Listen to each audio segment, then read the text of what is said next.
Graham, I'm just going to ask you again. You know this electrician. That's what was it? This dodgy electrician. What was it you found? Yeah. This is my new favourite thing. It's called the Construction Inquirer. Yeah. It's a website and it's got loads of juicy stories on small So businesses. you're spending your time now looking for juicy. You've come away from looking at scantily clad ladies. Oh no, there's still a lot of that. There is still a lot Scantily of that. clad ladies, children, and dogs. Sorry. So go on. So what happened here? I know you wrote it. I'm just looking for it now. Here it is. VAT dodging electrician banned for 5 years. Yeah. He's not allowed to form, promote, or manage a company without court permission.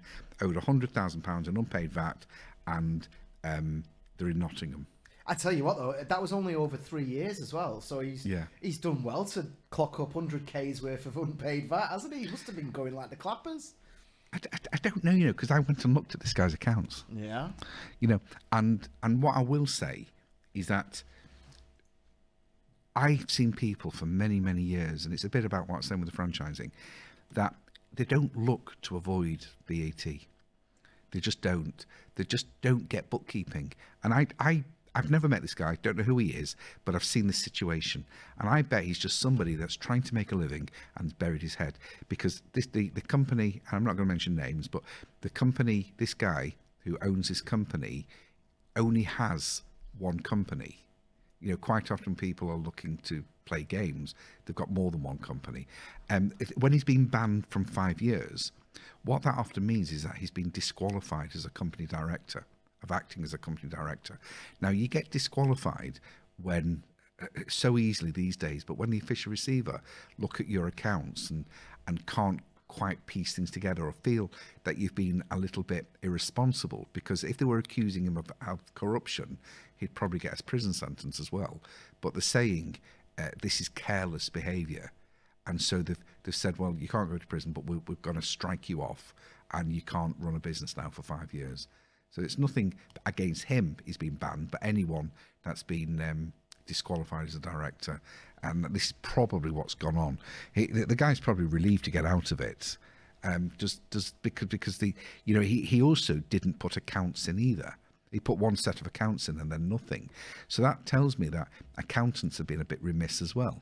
Because he's obviously had an accountant to put the first set in, and they've not gone to him and said, why aren't you doing this? Why aren't you doing this? What do you mean you've not put your VAT returns in? I mean, I reckon that half the builders we deal with wouldn't be putting VAT returns in if we weren't chasing them. Now, it's just because, you think you're a one-man band, you're up the ladder half the time rather than sat at your computer doing paperwork. So I think the press take these things and make it far more serious than it actually is. Does that put a new perspective on it for you, Graham? Yes. Would it stop you being such a bully and immediately assuming that our nation of hard-working tradespeople and business people are automatically crooks? I'm sorry. I'm sorry, Stephen. You've righted me. You're not coming to our Christmas party now.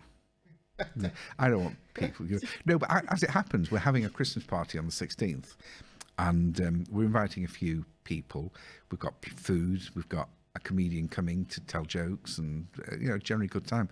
So I'm not going to give a carte blanche invitation, but if you want to send me an email and tell me why you should come, by all means.